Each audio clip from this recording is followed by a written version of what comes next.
अब देखिएगा हम लोग आ चुके हैं पैराग्राफ नंबर 5। हमारा पार्ट कौन सा चल रहा है? The last lesson. While I was wondering about it all. While मतलब होता है जबकि, आई वॉज वंडरिंग मैं आश्चर्यचकित था, हो रहा था, अबाउट इट ऑल इस सभी के बारे में। मतलब लड़का जो स्कूल में आया था वो ये सब चीजें देखकर बहुत चकित था। ठीक है, वंडरिंग मतलब होता है चकित होना, मतलब एक प्रकार से कह सकते हैं हम कि ये सब जो मतलब देखा कि पीछे लोग बैठे हुए थे, बच्चे शाम थे, तो ये सब जो माहौल देखा उसने तो क्या हुआ? I was wondering about it all मैं ये सब कुछ देखकर चकित था। आगे देखिए, M Hamel mounted his chair. M Hamel mounted मतलब बैठ गए, हिज चेयर मतलब अपनी कुर्सी पर। अब क्या हुआ कि एम हेमल जो टीचर हैं वो कुर्सी पर बैठ गए। एंड और in the same grave and gentle tone. In the same मतलब उसी, और ग्रेव का मतलब गंभीर, एंड जेंटल टोन मतलब विनम्र मुद्रा। कहने का मतलब क्या है कि एम हेमल अपनी कुर्सी पर बैठ गए, उसी गंभीर और विनम्र मुद्रा में बैठ गए। Which he had use to me. Use to का मतलब जहां पर आप कह सकते हैं कि आदत या स्वभाव प्रकट होता है, कि विच जो कि, he had use to me जो वह मेरे लिए प्रयोग करते थे, उसी मुद्रा में वो बैठ गए। सैड मतलब उन्होंने कहा, माई चिल्ड्रेन मेरे प्यारे बच्चों, मेरे बच्चों, this is the last lesson यह अंतिम अध्याय है।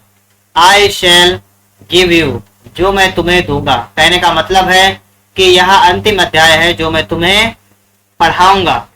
समझ पा रहे हैं मेरे प्यारे बच्चों, यह अंतिम अध्याय है जो मैं तुम्हें पढ़ाऊंगा। यहां तक कंप्लीट है।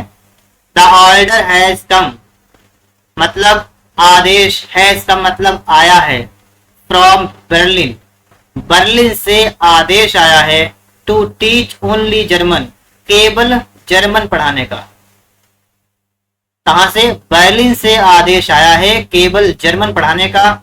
इन द स्कूल्स माने स्कूलों में, of Alsace and Lorraine Alsace और लॉरेन के स्कूलों में केवल जर्मन भाषा पढ़ाने का बर्लिन से आदेश आया है। बात तो समझ गए। आगे देखिए, the new master comes tomorrow. New master मतलब नए अध्यापक, कम्स टुमारो कल आएंगे, कल नए अध्यापक आएंगे। This is your last French lesson. This is your last मतलब ये आपका अंतिम फ्रेंच भाषा का पाठ है। कौन कह रहा है? एम हेमल कह रहे हैं कि कल आपके नए अध्यापक आ जाएंगे और यह आपका अंतिम फ्रेंच भाषा का पाठ है। वो आपको फ्रेंच भाषा पढ़ने को नहीं मिलेगी, अब आपको केवल जर्मन भाषा पढ़ने को मिलेगी। तो आपके टीचर कल आ जाएंगे और आपका ये अंतिम पाठ है फ्रेंच भाषा का। आई वॉन्ट यू मैं चाहता हूं, टू बी वेरी अटेंटिव चाहता हूं कि तुम सभी एकाग्र रहो।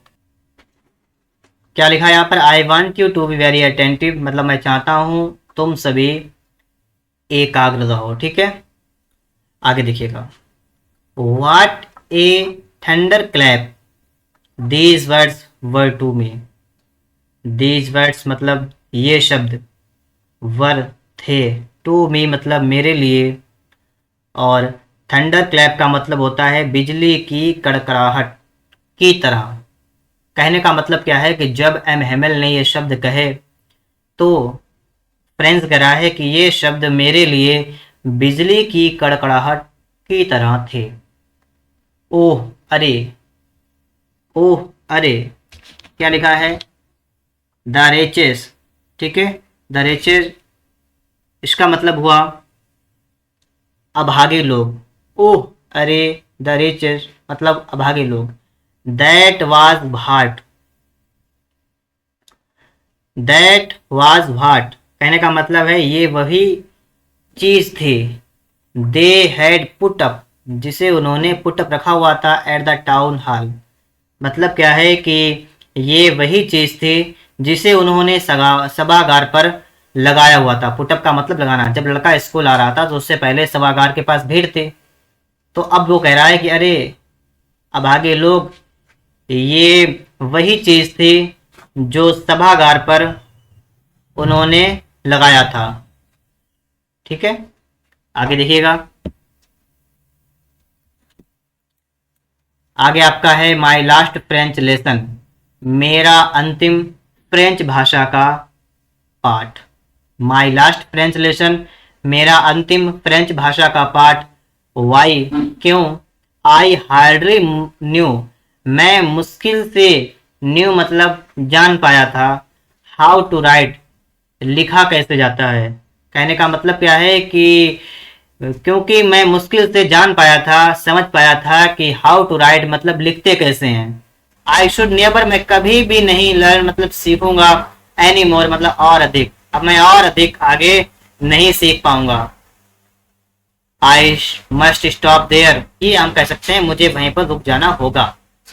देन, तब, ओह, अरे, हाउ सॉरी आई वाज, मैं बहुत दुखी हो रहा था, क्या क्या सोचकर कि मैंने अपने पाठों को नहीं पढ़ा है, नहीं सीखा है।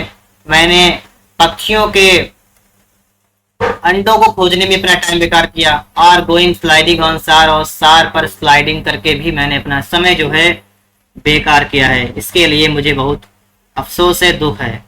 ठीक है, किसके लिए दुख है।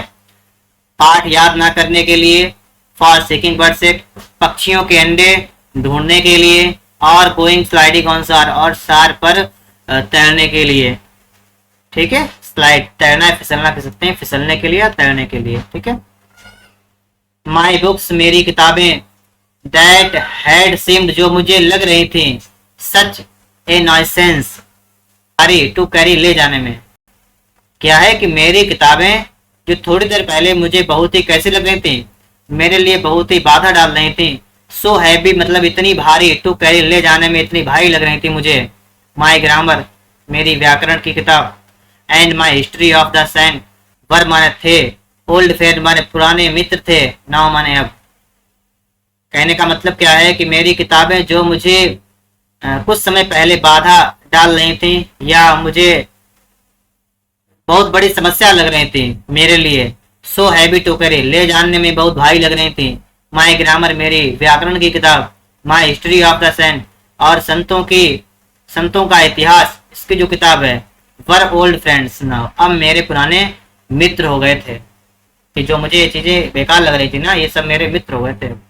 That I could not give up, जिन्हें मैं कुड नॉट गिव अप नहीं छोड़ सकता था, जिन्हें मैं, नाउ माने अब, that I could not give up मतलब जिन्हें मैं नहीं छोड़ सकता था। एंड, और, एम हैमल टू, और एम हैमल को भी, मतलब इन सभी चीजों को भी नहीं त्याग सकता था, और एम हैमल को भी नहीं छोड़ सकता था। आगे देखिए। द आइडिया, विचार। दैट, की ही वॉज गोइंग अवे, विचार थे कि वे जा रहे थे। That I should never see him, अगर मैं उन्हें दोबारा कभी नहीं देख पाऊंगा। Made me forget all about his rural, जिसने मुझे उनके डंडे के बारे में सब कुछ भुला दिया था। And how cranky he was, कितने बदमिजाज थे वो। बदमिजाज होता है, क्रैंकी का मतलब क्या होता है, बदमिजाज।